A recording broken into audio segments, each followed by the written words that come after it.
अरे दानवीर, कब तक काम करते रहोगे? चलो अब घर चलते हैं। अरे यार, तुम्हें दिख नहीं रहा मैं कितनी देर से यहाँ पर खड़ी हूँ? अरे यार तुम जाओ, मुझे अभी बहुत काम करना है। बंद करो यार अपनी ये बकवास, अब चलो घर चलते हैं। नहीं यार, मैं अभी घर नहीं जा सकता। अगर सरपंच जी आ गए तो मुझे बहुत डांटेंगे। नहीं, मैं ऐसा कुछ नहीं होने दूंगी, क्योंकि मैं तुमसे बहुत प्यार करती हूँ। बस मुझे इसी बात का तो डर है। इस बात की भनक अगर तुम्हारे भैया को लग गई तो मुझे जान से मरवा देंगे। चुप रहो और थोड़ी कम बकवास किया करो। कितना डरते हो तुम मेरे भैया से? यार तुम्हारे लिए ही तो डरता हूँ। अगर गांव वालों को पता लग गया कि तुम मुझ गरीब से प्यार करती हो तो तुम्हारे भैया की कितनी बदनामी होगी। मैं इन सब चीजों से नहीं डरती, मैं तुम्हारे लिए ये भी सब सहने के लिए तैयार हूँ। लेकिन फिर भी यार। ये सब सोचना तुम बंद करो, चलो अब घर चलते हैं। अच्छा ठीक है, अभी तुम घर चलो, ये थोड़ा सा काम है, ये निपटा के मैं आ रहा हूँ। Okay bye.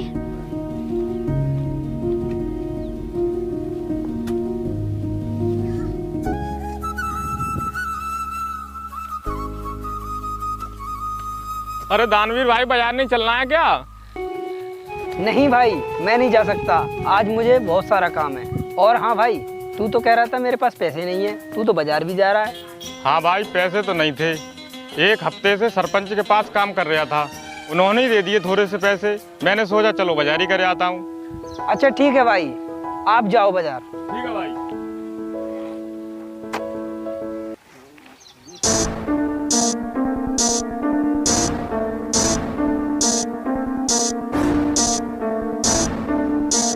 अरे दिव्यांशी, तू कहाँ गई थी? वो भैया, मैं अपनी फ्रेंडों के साथ ना खेत पे घूमने गई थी। अच्छा, इतनी देर तक बाहर मत रहा करो, थोड़ी जल्दी आया करो। जी भैया।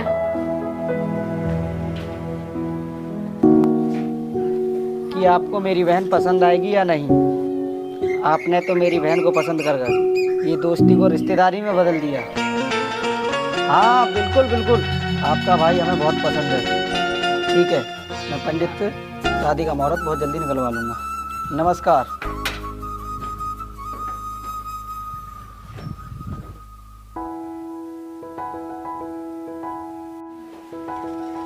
अरे दिव्यांशी, कहाँ जा रही हो तुम? भैया, वो मैं अपनी सहेलियों के संग खेतों की तरफ घूमने जा रही हूँ। अच्छा। अरे दिव्यांशी, मुझे ना तुम्हें एक बात बतानी थी। बोलो भैया। भैया थोड़ी जल्दी में थे, जिसलिए मैंने फोटो सेंड किए हैं, अब देख लेना। मैं आपकी शादी की तारीख जल्दी फिक्स कर दूंगा। और हाँ, खेतों से घूमकर जल्दी आना। जी भैया।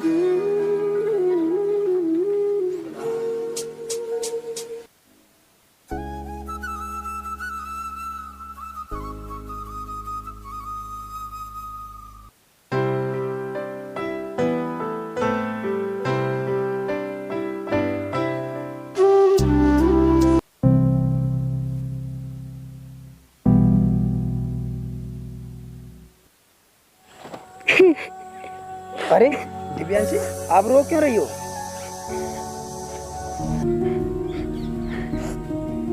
तो क्या हुआ, तुम परेशान मत हो, तुम्हारे भैया जो भी करेंगे तुम्हारे लिए अच्छा करेंगे। लेकिन इसमें मेरी खुशी नहीं है। भैया ने अगर मेरी शादी उस लड़के से कर दी तो मैं नहीं जी पाऊंगी। मैं तुमसे बहुत प्यार करती हूँ। चुप रहो और ये पागलों वाली बात मत करो। यार दानवीर, मैं तुम्हारे बिना नहीं रह सकती। तुम समझते क्यों नहीं हो ये बात? यार दिव्यांशी, इतनी मेरी हैसियत नहीं है जो मैं तुम्हारा हाथ थाम सकूं। यार दानवीर, मैंने तुमसे प्यार तुम्हारी हैसियत देख के नहीं किया था। प्यार में अमीरी और गरीबी नहीं देखी जाती। जो इंसान गरीब और नीची जात के लोगों को कीड़ा मकोड़ा समझता हो, जो गरीबों से इतनी नफरत करता हो, उसके सामने हैसियत देखी जाती है दिव्यांशी। जब तुम्हें मेरा हाथ थामना ही नहीं है तो मैं जा रही हूँ मरने के लिए। कहाँ जा रही हो? पागल तो नहीं हो तुम मरने क्यों जा रही हो? जब तुम्हें मुझसे शादी ही नहीं करनी है तो मेरा मर जाना ही बेहतर है। मत रोको मुझे तुम्हारी कोई बात नहीं सुननी। छोड़ो मेरा हाथ। यार मैं करूँ तो क्या करूँ? तुम कुछ मत करो, या तो तुम मेरा साथ दो वरना मैं चली मरने। तो ठीक है, मुझे भी किसी चीज की कोई परवाह नहीं, जो होगा वो देखा जाएगा।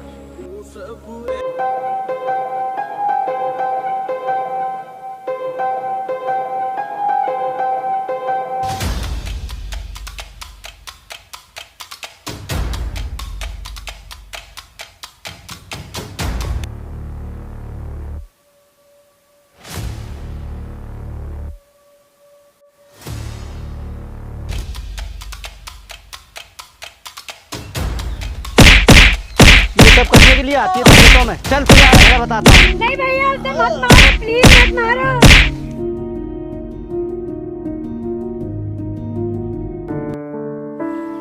गलती तो की है इसने, गलती की सजा तो इसे मिलेगी। चल तुझे तो मैं घर चल कर बताता हूँ। मत मारो उसे।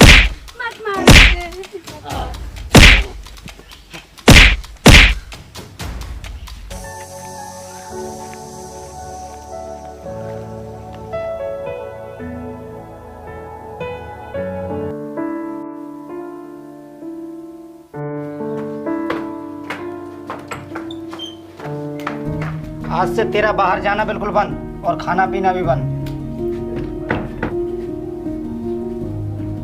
और हाँ सुन, कल तू ढंग से तैयार हो जाना, कल तुझे वो लड़का देखने आ रहा है।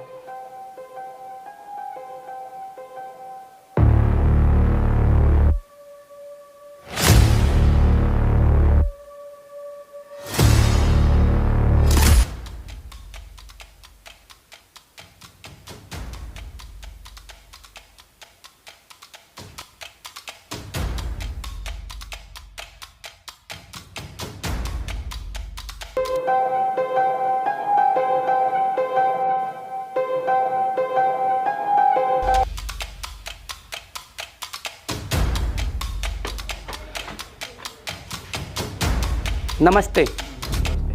आई बेटी। और भाई अजय, आने में कोई दिक्कत तो नहीं हुई? नहीं, आने में तो कोई दिक्कत नहीं हुई। और वैसे भैया दिव्यांशी कहाँ पर है? दिव्यांशी छत पर है, जाओ मिल लो वहीं पर जाकर। ठीक है भैया।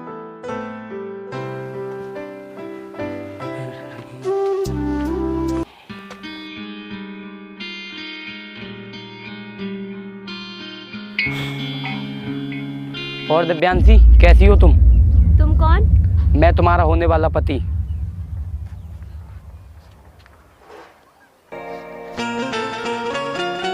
क्या बात है? नहीं नहीं, ऐसी कोई बात नहीं है। अच्छा, तो तुम ऐसा करो, मुझे अपने खेत दिखा लाओ और हम वहीं पर बातें भी कर लेंगे।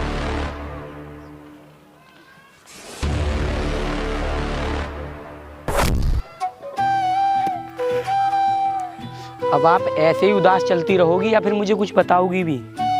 नहीं नहीं, ऐसी कोई बात नहीं है। चलो मैं आपको अपने खेत बताती हूँ। जी। इधर आपकी जहाँ तक निगाह जा रही है वो सारे खेत मेरे भैया के हैं। अच्छा। और ये सारे खेत भी मेरे भैया के हैं, ये खेत भी हमारा। आओ, ये सब हमारा ही है। और ये देखिए, ये हमारा ट्यूबवेल है, वहाँ रूम है। बहुत दूर से आए हो, चलो हम वहाँ बैठ के मैं आपको अपने खेत की भुट्टा खिलाती हूँ। अरे नहीं नहीं, हम भुट्टे फिर खाते रहेंगे, मुझे आपसे कुछ बात करनी है। क्या बात है? मैं जब से यहाँ आया हूँ तुम कुछ खोई खोई सी लग रही हो। क्या तुम इस रिश्ते से खुश नहीं हो? नहीं नहीं, मैं खुश हूँ। मुझे तो नहीं लग रहा कि तुम खुश हो। तुम मुझसे कुछ छुपा रही हो। कहीं ऐसा ना हो तुम्हारी इस खामोशी से तुम्हारी जिंदगी बेकार हो जाए, क्योंकि मैं ये नहीं चाहता कि तुम्हारी बिना खुशी के मेरे साथ शादी हो। क्योंकि शादी जिंदगी में एक ही बार होती है। अगर तुम्हारी मर्जी नहीं है तो मैं इस रिश्ते को मना कर दूंगा। अच्छा, तो मैं आपको बताती हूँ।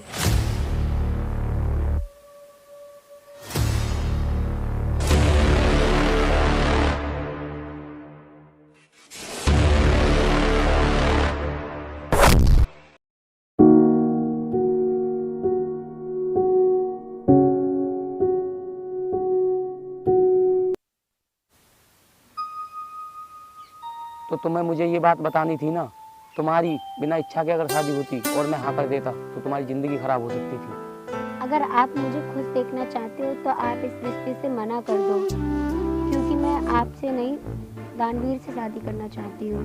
और अगर मैंने भैया के लिए मना किया तो भैया मुझे जान से मार देंगे। अगर आप कहोगे तो भैया ऐसा कुछ भी नहीं करेंगे, शायद आपकी बात मान जाए।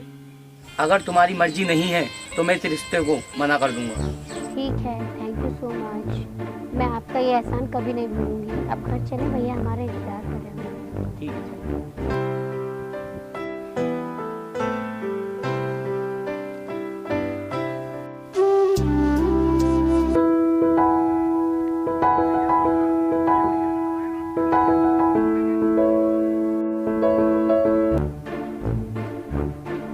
नहीं, ऐसा नहीं हो सकता। तुझे पता भी है तू क्या बोल रहा है?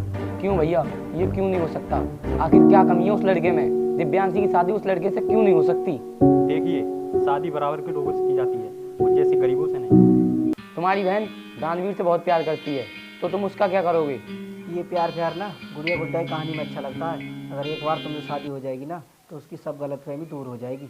मैंने पंडित जी से बात कर ली है, 2 दिन बाद बहुत अच्छा मुहूर्त है और तुम्हारी शादी हो जाएगी। और तुम जाओ अंदर आराम से।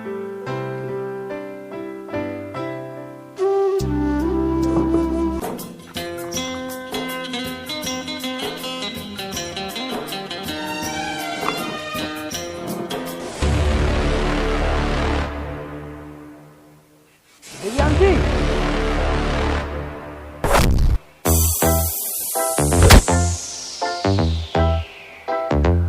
दिव्यांशी,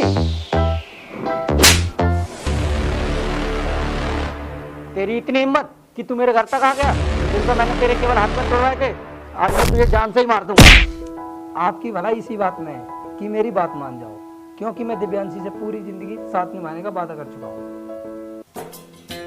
ऐसा कभी नहीं हो सकता, क्योंकि ये मेरी इज्जत के खिलाफ है। क्या गलत कहा है इसने? क्यों नहीं हो सकता ये सब? ऊंच नीच, अमीरी गरीबी, ये सब कहने की बातें हैं। और आप क्या सोच रहे हो? आप इसे गांव वालों के सामने मार दोगे तो क्या गांव वाले आपकी बड़ाइयाँ करेंगे? नहीं, ऐसा कुछ नहीं होगा। गांव वालों की नज़रों में और भी ज़्यादा आपकी इज्जत गिर जाएगी। और हाँ, दिव्यांशी की खुशी मेरे साथ नहीं बल्कि दानवीर के साथ है। और ऐसी अमीरी भी क्या जो अपनी बहन की खुशियाँ छीन ले। अगर मुझे मारकर आपकी गांव में इज्जत और भी बढ़ जाती है तो चलाइए गोली, चलाइए और बता दीजिए जमाने को कि एक गरीब लड़के ने अमीर लड़की से प्यार करने की सजा पाई है। मार दीजिए मुझे, चलाइए गोली। आपके हाथ क्यों कांप रहे हैं? मार दीजिए इसे। तुम जैसे इंसान को घमंड में इंसान नहीं दिखता है, जैसे कि छत पर चढ़ जाने से अपना मकान नहीं दिखता है। मुझे माफ कर दो दानवीर, मैं अपनी अमीरी और घमंड में आकर अंधा हो गया था और मैं इंसान को इंसान ही नहीं समझ पा रहा था। और मैं तुम दोनों की शादी बहुत जल्द फिक्स कर दूंगा।